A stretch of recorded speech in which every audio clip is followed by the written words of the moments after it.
I'm gonna attempt. I don't know how to do it exactly, so hopefully this is gonna be helpful. But and yes, I did look this up. Apparently in my last video that I did, the pearl video, if you do that for like a full project, it's called a sock knit stitch, I think. And this one's gonna be called a rib. I have yarn on my nose. I was just working on another project. But this one's called a rib knit, I guess. Again, I'm not entirely sure on that, but I hope that's right. But yeah, I'm gonna hopefully show you how to do that. Start off with a slip knot, just like normal. And I have my good needles today. I don't have my chewed up broken ones, so it'll be a little bit easier. Yeah, just start off with the slip knot like normal, and then for this one you do actually kind of have to have an exact number of stitches on here, so I'm gonna flip this around and do 20 stitches, and hopefully that'll be the right amount of number, because it's been a very long time since I've done this, so give me a minute and put on these. S20, hopefully. If not, I'll find out in a few minutes. The first row of this is it's always the hardest, because you have to fight your needle through a little bit, but the first row is always the hardest, so it just is. But to start it, you start it with just normal 2 knit stitches, and you want to put your yarn through the middle of it, so you put your yarn through in between the 2 needles, and then you want to flip, go upside down, like the pearl stitch, and do 2 of those. Again, this is the hardest part, the first row. You do 2 pearl stitches, and then you flip the yarn back through the center, so it's back on the back side, the side that's facing away from you, and do 2 knit, and do that 2 knit, 2 pearl all the way across with the, flipping the yarn back and forth through the center. All the way across to the end, so I am going to fight my needle into this first row, and then I will finish it and I'll be right back. That's the first row, after that was really fighty on me. You want to end with 2 pearl stitches, so you have the right amount of stitches on your needle if you end with 2 pearl stitches. And then the next row, because you ended with the pearl, you start with the knit stitch. Grab the right end. You start with the knit stitch and you do 2. It's just like the other side, how you do 2 of each with the knit and then pearl. 2 and then switch, and then 2 and then switch all the way across. Again, I don't know why this is, but this is how it works. So, yeah, these 2 were just knit, and then you flip it through the center, and you purl the 2, like that, and then flip it through the center again, and then knit it, and then flip, and then purl 2, and then knit it all the way across, so I'm going to finish this. I'll be right back. Okay, another row done. Kind of starting to see how it's wavy like that. It's supposed to be, because it's going to be like scrunched in. It's weird. But yeah, you just repeat you start with 2 knit on each side and end with 2 purl on each side. Just so that way, like, it's easy to start. Like, you just start with 2 knit, and then purl, knit, purl, all the way to the end. But I'm going to do a few more rows of this, and then I'll show you what it looks like bigger. So, I will be right back.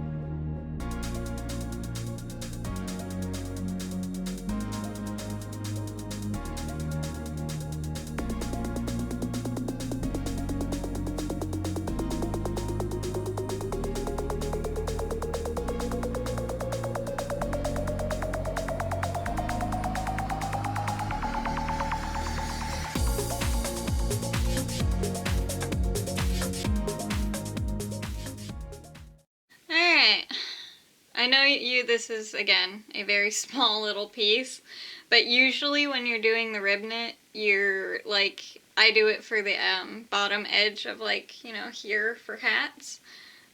So it's, like, tighter around your head, and it kind of has some give to it, plus I like how it looks. So usually from this point, I might do 1 or 2 more rows, depending, but this is usually how big I keep it. And then I just do normal knit stitch back and forth, the garter stitch back and forth on it. But as you can see, this is 20 stitches. It's just very, very squished together because of how it is. That's just how it is. But this is it actually spread out. See how it gets when it's all stretched out? It like has this part lifted and this part is indented in it. It's the same on both sides. But it's just like, it makes it like stretchy. It's a very cool stitch and I really enjoy this one. Because of that, it's seriously the best way to do hats. But I'll do 2 more rows. Just because I feel like it. Or 1 more, I guess.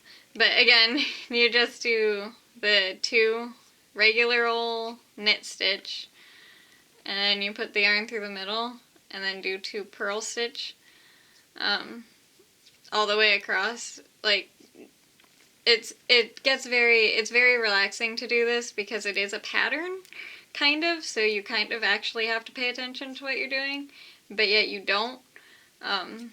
Because it is very, very, very repetitive.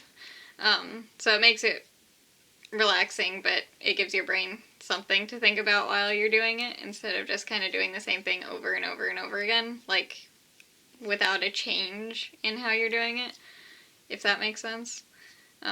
It kind of makes you pay attention to what you're doing a little bit more than just garter stitch back and forth, back and forth. Yeah, that's all. Just that. And then it does get longer pretty quick because of that. But just that stitch back and forth, and it's makes it very easy. It's very fun to do for bottoms of hats, or I don't know how to make socks, but it's I'm sure very good for socks because it looks like the top of a sock. But I have absolutely no clue how to make a sock. I have tried, but it does not work. So that's just not gonna happen.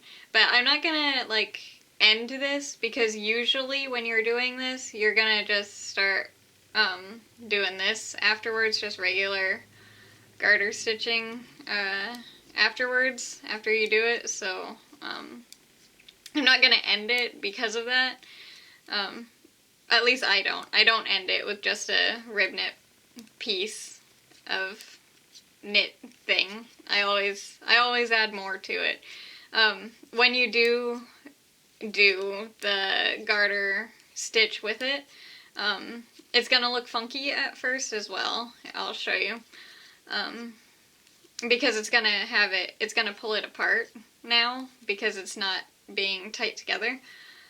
So it will look funky at the first few rows that you're doing basic normal stitch again. But after a while it will look it'll look good. Trust me on this. It'll look normal and it won't look funky. But when you are doing the rib knit, you have to make sure that no matter how many stitches you put on, I just did 20 as an example. This is obviously way too small for a hat. But that's just an example. When you do it, you want to do it so you can start with knit on each one and end with purl on each side. So you have to make sure you do that amount, if that makes sense. But yeah, see, that's what it looks like once you start getting the knit, the regular knit on it. It looks funky, but it looks good at the end. But yeah, that's all there is to that one, and it's challenging at first to figure it out, and again, once you start making like a bigger thing than 20 stitches, it's harder to keep track of how many you need to put on. So it's gonna take a few times to get the numbers right. I honestly couldn't tell you how many I do for a hat, otherwise I would, because it's been a really long time since I've made them. I've been crocheting mostly recently, so I honestly don't know. But yeah, hopefully that helps you figure out and you're able to see how the stretchy one works, the rib knit one works. So yeah, hopefully this is a helpful little guy. Again, it's just a little one. I didn't do like a full thing with it, but hopefully you were able to figure out what to do with it. I'm going to take it apart now, and yeah, hopefully that was very helpful. It took me a bit to figure out what it was called, so I had to look it up, but that's what I get for not knowing anything about knitting and just doing it. But anyway, thank you so much for watching, and if you made it all the way through, thank you. But yeah, thanks for watching, hope it helped.